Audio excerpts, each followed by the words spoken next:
Hello everyone, welcome to my channel study with Deepa Saini. कैसे हो आप और कैसी चल रही है आपकी पढ़ाई? आई थिंक सब कुछ अच्छा चल रहा होगा और आपकी तैयारी भी अच्छी होगी। तो आज की जो ये वीडियो है उसमें हम 50 क्वेश्चंस डिस्कस करेंगे और ये 50 क्वेश्चंस आपके पॉलिटिकल साइंस से रिलेटेड है, यानी राजनीति विज्ञान से। ठीक है। एसएसटी एसएस जो बच्चे टीजीटी वाले एग्ज़ाम देते हैं या फिर जीके जो तैयार कर रहे हैं उनके लिए ये वीडियो बहुत ही हेल्पफुल होने वाली है। तो स्टार्ट करते हैं अपनी आज की वीडियो, जिसमें क्वेश्चन नंबर 1 है, अल्पकालीन अध्यक्ष का क्या कार्य होता है? अध्यक्ष के न होने पर सदन की कार्यवाही का संचालन करना, अध्यक्ष के चुने जाने की संभावना न होने पर अध्यक्ष के रूप में स्थानापन्न कार्य करना, सदस्यों को शपथ दिलाना और नियमित अध्यक्ष के चुने जाने तक कार्य संभालना, यह जांचना कि सदस्यों के निर्वाचन और प्रमाण पत्र ठीक है।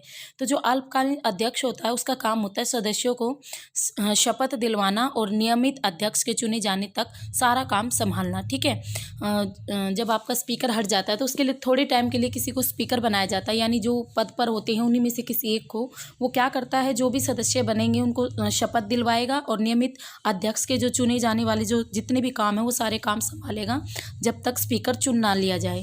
ठीक है। नेक्स्ट क्वेश्चन है क्वेश्चन नंबर 2, शक्ति विभाजन का सिद्धांत निम्न में से किस शासन पद्धति का है? एकात्मक शासन, संघात्मक शासन, समाजवादी शासन या गणतंत्रात्मक शासन? तो इसका राइट आंसर रहेगा संघात्मक शासन। शक्ति विभाजन का सिद्धांत संघात्मक शासन के पद्धति का है।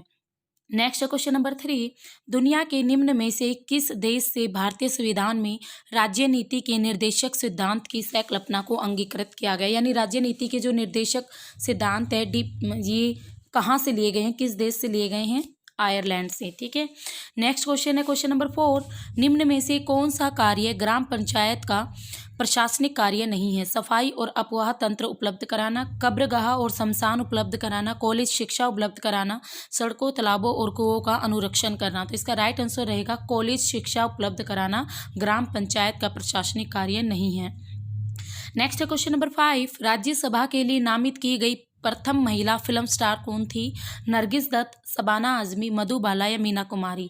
तो इसका राइट आंसर रहेगा नरगिस दत्त। ठीक है। प्रथम महिला फिल्म स्टार थी राज्यसभा के लिए जो नामित हुई थी।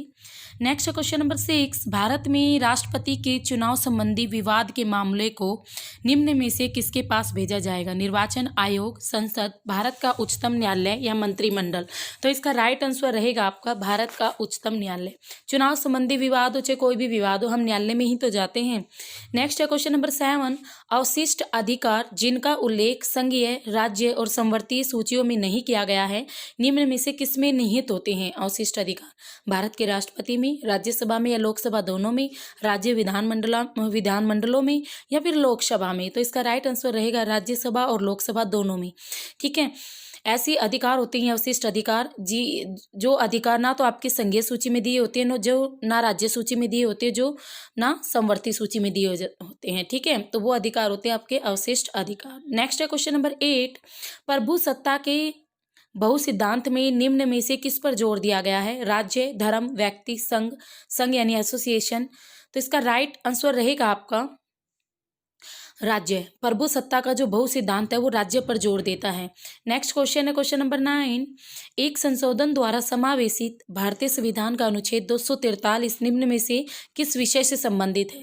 मंडल आयोग की सिफारिशों के आधार पर आरक्षण का लाभ प्रदान करना, भूमि सुधार, राज्यसभाओं की सूची में कोंकणी, मणिपुरी और नेपाली को शामिल करना या पंचायती राज व्यवस्था? तो जो 243 है वो पंचायती राज व्यवस्था से संबंधित है और पंचायती राज आपका राजस्थान से स्टार्ट हुआ था।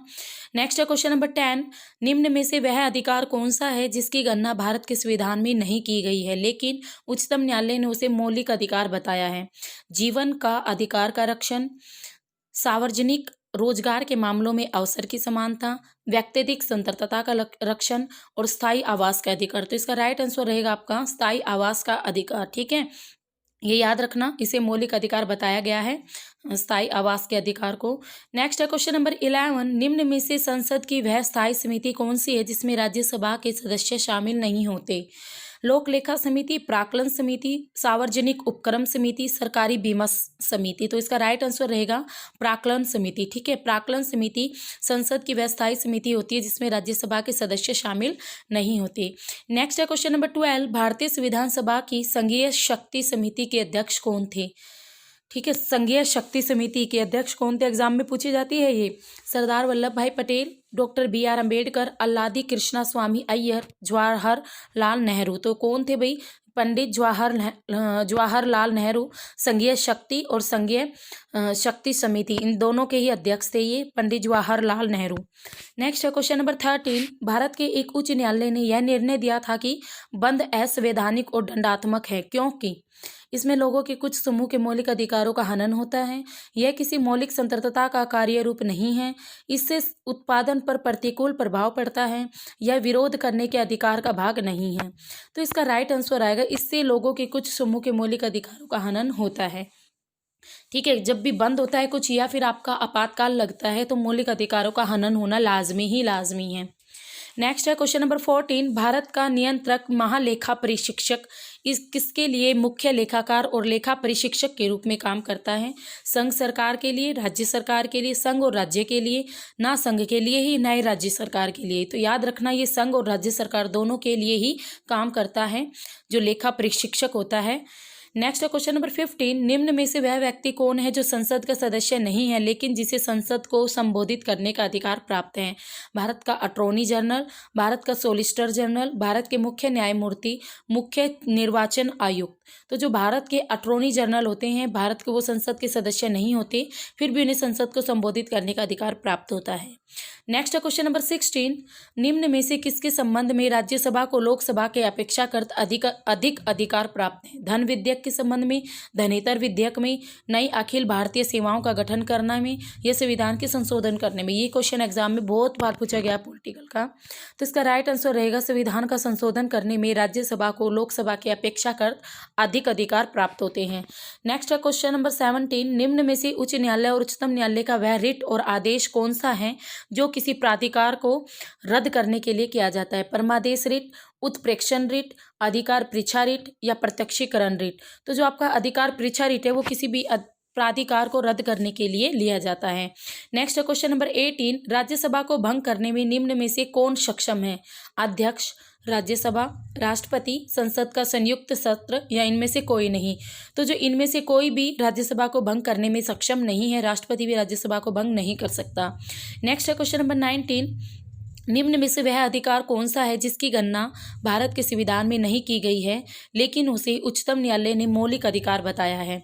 तो निजता अधिकार, विधि के समक्ष समानता, अस्पृश्यता का उन्मूलन, एसोसिएशन, संघ या यूनियन बनाने का अधिकार। तो जो निजता का अधिकार है इसकी गणना भारत के संविधान में नहीं है, फिर भी उच्चतम न्यायालय ने इसे मौलिक अधिकार बताया है, याद रखना। नेक्स्ट है क्वेश्चन नंबर 20, भारतीय संघ के राष्ट्रपति के पास वही संवैधानिक अधिकार हैं जो ब्रिटिश राजा रानी के पास हैं, USA के राष्ट्रपति के पास हैं, पाकिस्तान के राष्ट्रपति के पास हैं, या फ्रांस के राष्ट्रपति के पास हैं? तो किसके समान संवैधानिक अधिकार हैं? ब्रिटिश राजा या रानी के जो पास अधिकार है वही भारत संघ के राष्ट्रपति के पास संवैधानिक अधिकार हैं। नेक्स्ट है क्वेश्चन नंबर 21, कौन सी सेवा केंद्रीय सेवा नहीं है, सेंट्रल सर्विस नहीं है? भारतीय पुलिस सेवा, भारतीय विदेश सेवा, भारतीय लेखा परीक्षा या लेखा सेवा, या भारतीय राजस्व सेवा? तो इसका राइट आंसर रहेगा भारतीय विदेश सेवा। नेक्स्ट है क्वेश्चन नंबर 22, भारतीय संविधान का कौन सा अनुच्छेद पंचायती राज स्थापित करने का उपबंध करता है? तो अनुच्छेद 36, अनुच्छेद 39, अनुच्छेद 40, अनुच्छेद 48। तो पंचायती राज स्थापित करने का उपबंध करता है अनुच्छेद 40, याद रखना। नेक्स्ट है क्वेश्चन नंबर 23, निम्न में से कौन सा निजी स्वतंत्रता का एक आधार है? परमादेश, बंदी प्रत्यक्षीकरण, अधिकार परीक्षा, या उत्प्रेषण? तो जो आपका बंदी प्रत्यक्षीकरण है ये निजी स्वतंत्रता का अधिकार है कि भाई एक व्यक्ति को अगर बंदी बना लिया तो उसे 24 घंटे के अंदर परिवहन का टाइम काट दिया जाता है। 24 घंटे के अंदर आपको उसे, यानी जो पुलिस है उसे, पुलिस को उस व्यक्ति को आप न्यायालय में हाजिर करना ही पड़ेगा 24 घंटे के अंदर। ठीक है, छुट्टियां आ गई वो माइनस हो जाती हैं। नेक्स्ट है क्वेश्चन नंबर 24, केंद्रीय सरकार का उच्चतम सिविल अधिकारी कौन है? महान्यायवादी, मंत्रिमंडल सचिव, गृह सचिव, प्रधानमंत्री का प्रमुख सचिव। तो इसका राइट आंसर रहेगा मंत्रिमंडल सचिव। जो मंत्रिमंडल का सचिव होता है वो केंद्रीय सरकार का उच्चतम सिविल अधिकारी होता है। नेक्स्ट है क्वेश्चन नंबर 25, संविधान का अनुच्छेद 1 भारत को घोषित करता है संघीय राज्य के रूप में, अर्ध संघीय राज्य के रूप में, एकात्मक राज्य के रूप में या राज्यों के संघ के रूप में? तो राज्यों के संघ के रूप में भारत को घोषित करता है आर्टिकल 1। नेक्स्ट है क्वेश्चन नंबर 26, संसद में अपनी राय देने के लिए किस अधिकारी को आमंत्रित किया जा सकता है? भारत का न्यायवादी, भारत का मुख्य न्यायमूर्ति, भारत का मुख्य चुनाव आयुक्त, भारत का नियंत्रक और महालेखा परीक्षक। तो जो भारत का महान्यायवादी है उसे संसद में अपनी राय देने के लिए आमंत्रित किया जा सकता है। नेक्स्ट है क्वेश्चन नंबर 27, निम्न में से किस देश का अलिखित संविधान है, यानी लिखित रूप से नहीं है? जैसे भारत का लिखित रूप से संविधान है, ऐसे नहीं है। तो कौन सा है वो देश? USA, UK, Pakistan, Bharat. तो जो यूके है उसका अलिखित संविधान है, यूके यानी यूनाइटेड किंगडम। ठीक है। नेक्स्ट है क्वेश्चन नंबर 28, भारतीय संविधान अपनाया गया था 26 जनवरी 1950 को, 26 जनवरी 1949 को, 26 नवंबर 1949 को और 31 दिसंबर 1949 को। तो देखो दो क्वेश्चन बनते हैं। एक तो भारतीय संविधान अपनाया गया, तो अपनाया गया था 26 नवंबर 1949 को। बट अगर आपसे पूछे 26 कब लागू हुआ था भारतीय संविधान, तब आपकी डेट आ जाएगी 26 जनवरी 1950 को। ठीक है। अपनाया कब था? 26 नवंबर 1949 को, 49 को याद रखना। नेक्स्ट है क्वेश्चन नंबर 29, भारतीय संविधान में कितनी अनुसूचियां? सीधा क्वेश्चन है। 12 अनुसूचियां हैं भारतीय संविधान में। नाउ पहले 8 थी, अब 12 हैं। नेक्स्ट है, संविधान के किस अनुच्छेद के अंतर्गत जम्मू कश्मीर को विशेष संवैधानिक स्थिति प्राप्त है? ये क्वेश्चन तो किसी बच्चे का गलत हो ही नहीं सकता। धारा 370 हटी है भाई जम्मू कश्मीर से, तो अनुच्छेद 370। नेक्स्ट है क्वेश्चन नंबर 31, भारत का नीति आयोग है एक संवैधानिक निकाय, एक स्वतंत्र और स्वायत्त निकाय, एक सांविधिक निकाय या एक असंवैधानिक निकाय? तो इसका राइट आंसर रहेगा एक सांविधिक निकाय है नीति आयोग, जिसके अगर हम बात करें अध्यक्ष प्रधानमंत्री स्वयं होते हैं। नेक्स्ट है क्वेश्चन नंबर 32, मौलिक अधिकारों को लागू करने के लिए रिट जारी की जाती है संसद द्वारा, राष्ट्रपति द्वारा, उच्चतम न्यायालय द्वारा, चुनाव आयोग द्वारा? तो जो उच्चतम न्यायालय है वो रिटों को जारी करता है ताकि मौलिक अधिकार सुरक्षित रहें। नेक्स्ट है क्वेश्चन नंबर 33, निम्न में से कौन सी विशेषता भारतीय संघ और अमेरिकी संघ दोनों में ही साझी है? एकल नागरिकता, दोहरी न्यायपालिका, संविधान में 3 सूचियां या संविधान की व्याख्या के लिए संघीय उच्चतम न्यायालय? तो इसका राइट आंसर रहेगा संविधान की व्याख्या के लिए संघीय उच्चतम न्यायालय भारतीय संघ और अमेरिकी संघ दोनों में साझी है। नेक्स्ट है क्वेश्चन नंबर 34, निम्न में से कौन सा भारत में प्रशासन पर विधायी नियंत्रण का एक साधन नहीं है? सदन का विघटन, संकल्प, प्रश्न और अविश्वास प्रस्ताव? तो जो सदन का विघटन है ये भारत में प्रशासन पर विधायी नियंत्रण का एक साधन नहीं है। नेक्स्ट है क्वेश्चन नंबर 35, कथन है इनका मूल्यांकन करना है। नंबर 1 है समानता की कानूनी व्याख्या मुख्यतः कानून में समक्ष समानता और कानून की समान सुरक्षा द्वारा प्रभावित होता है। नंबर 2, कानून के समक्ष समानता का अर्थ है कानून का शासन। नंबर 1 सही है, दूसरा गलत है। दूसरा सही है या पहला गलत है?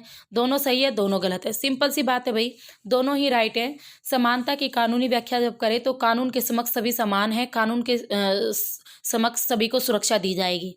कानून के समक्ष समानता का अर्थ होता है कानून का शासन, यानी कानून सर्वोपरि होता है, आप कानून को मानोगे। नेक्स्ट है क्वेश्चन नंबर 36, किसी अर्ध न्यायिक और सार्वजनिक प्राधिकारी को अपना अनिवार्य कर्तव्य के लिए मजबूर करने के उद्देश्य से उच्चतम न्यायालय द्वारा जारी की गई रिट होती है। किसी को भी अधिकारी को उसको कहे कि भाई तू अपने काम को कर, तो उसको क्या दिया जाता है? उसको परमादेश यानी आदेश दिया जाता है उच्च अधिकारी द्वारा कि जो तेरा कर्तव्य है, जो तेरी ड्यूटी है उसको कंप्लीट कर। ठीक है, तो ये रिट होती है आपकी परमादेश। नेक्स्ट है क्वेश्चन नंबर 37, गांधी के समाजवाद में राज्य अपेक्षित है, राज्य अनअपेक्षित है, राज्य कभी अपेक्षित है तो कभी नहीं, राज्य न है तो अपेक्षित है और न ही अनपेक्षित है? तो इसका राइट आंसर रहेगा राज्य अनपेक्षित है गांधी जी के समाजवाद में।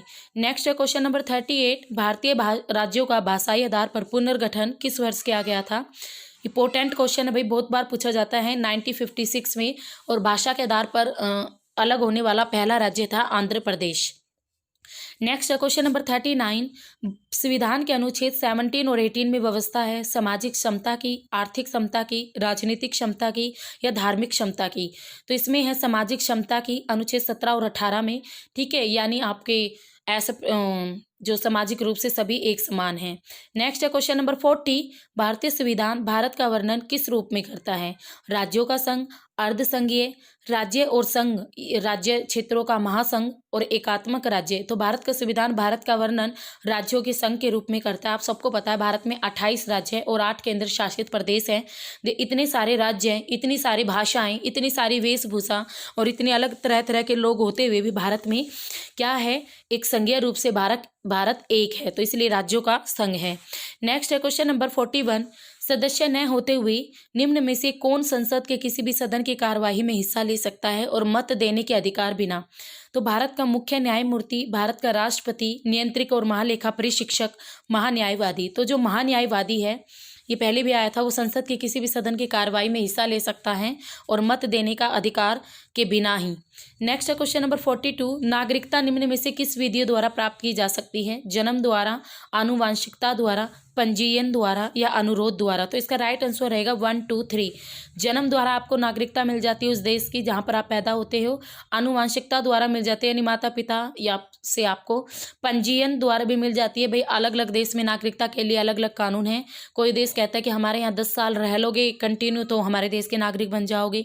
तो ऐसे हर देश के लिए अलग अलग कानून हैं, अलग अलग चीज़ें हैं जो पूरी करनी पड़ती है, फिर हमें नागरिकता मिलती है। तो 3 मेजर पॉइंट यही होते हैं, जन्म द्वारा, आनुवांशिकता द्वारा और पंजीयन द्वारा। नेक्स्ट है क्वेश्चन नंबर 43।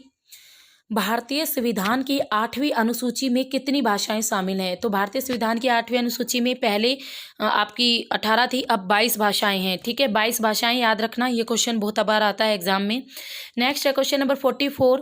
भारत के पहले राष्ट्रपति के रूप में डॉक्टर राजेंद्र प्रसाद का चुनाव किया गया था। बिल्कुल राइट। निर्वाचन मंडल द्वारा हुआ था, भारत की जनता द्वारा हुआ था, संविधान सभा द्वारा हुआ था या संसद द्वारा? तो भारत की जो संविधान सभा थी उसके द्वारा डॉक्टर राजेंद्र प्रसाद जी को भारत के पहले प्रेसिडेंट्स के रूप में चुना गया था। ठीक है, ये याद रखे हुए। और भारत के पहले उपराष्ट्रपति थे राधा कृष्ण जी, सर्वपल्ली राधा कृष्ण जी। 5 सितंबर को जन्म था जिनका।